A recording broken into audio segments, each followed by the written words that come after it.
Hi everyone, welcome to a new video. Today I have a time lapse for you, a speed drawing of a tulip in colored pencil. So I don't draw flowers that often, but I really love to draw them. So I felt like drawing a flower today, or this time.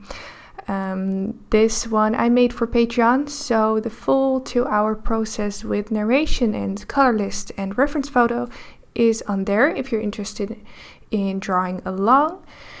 And today I'm just uploading the speed drawing for you, and I'll talk you through what I'm doing, and I hope you'll find it interesting.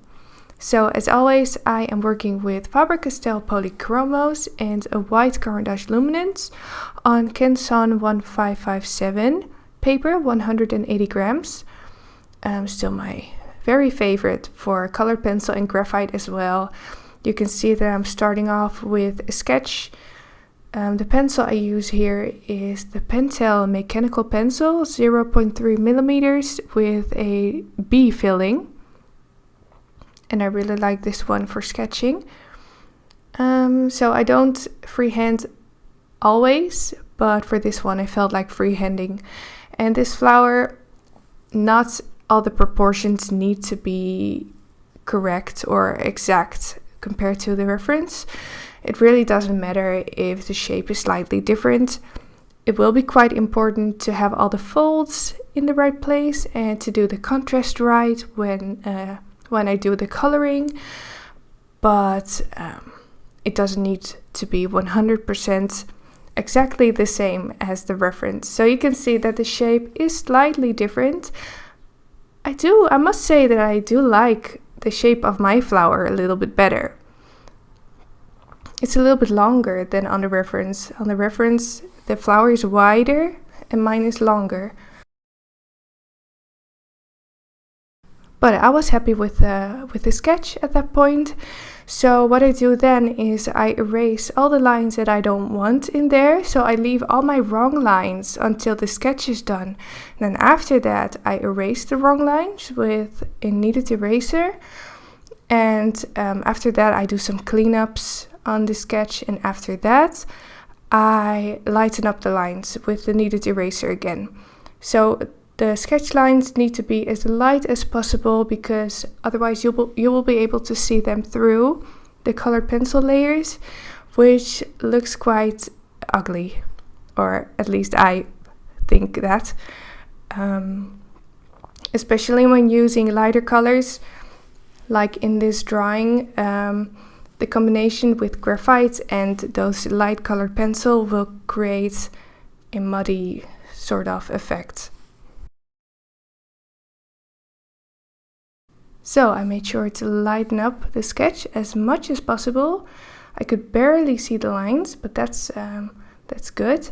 So then I moved on with the coloring. So I worked from left to right, starting off with the left petal. And this flower is a bit transparent looking. It's a tulip, by the way. So I wanted to make sure to build up the colors very lightly, starting off with the lightest color and then building up to the darkest ones. I used a combination of yellows, some orange, some red, and then some violet and other purple tones and pinks. And I wanted to create a nice balance between those colors. So I didn't want the flower to become too vibrant looking, because that would be a bit unnatural. So I wanted it to be colorful, but still a bit transparent and natural looking. So I built up the colors from light to dark.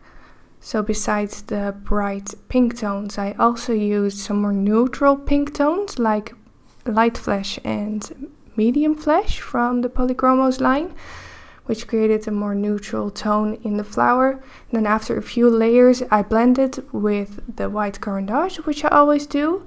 That creates a nice and smooth surface. And it also lightens up the colors a bit, so it makes them a bit lighter. And after doing that, I could go back in and add some details on top. But actually, this drawing didn't really need a lot of detail or a lot of layers. I wanted to leave it quite loose and quite subtle, so I didn't spend that much time on it. So it took almost 2 hours in total, which is not that long for a colored pencil drawing. And it was a really nice study to do. So for the petal in the center, that one was the hardest. It has some shadows in it and some quite dark contrasts. So for that I spent a little more time, but still working from light to dark and using the red at the end.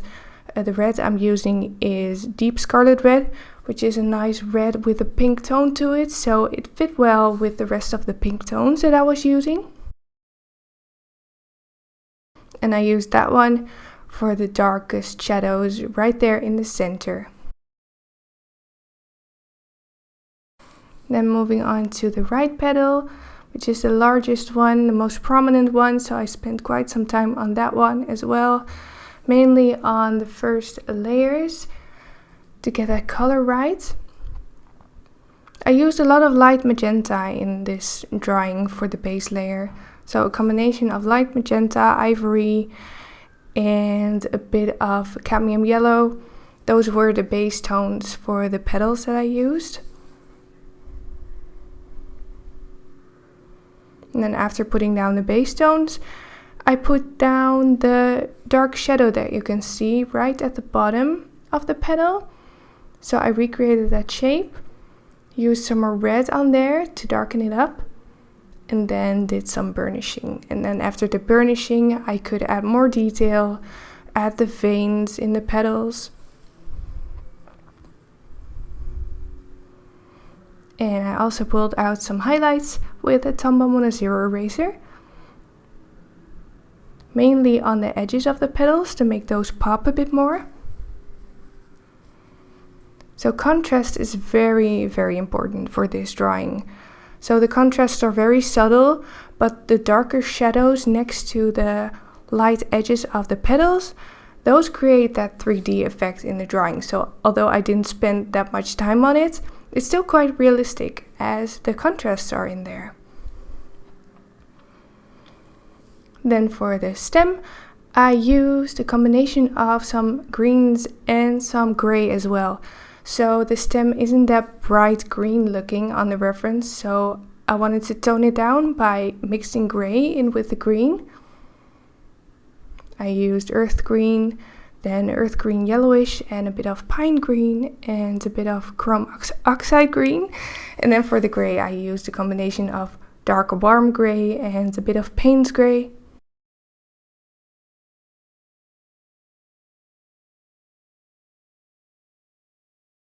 And that created quite a natural green tone for the stem. So then it was time for some final details, pulling out some final highlights, and then this drawing was done. So I hope you've enjoyed it. Let me know what you think of it below. If you have any questions, feel free to leave those in a comment as well.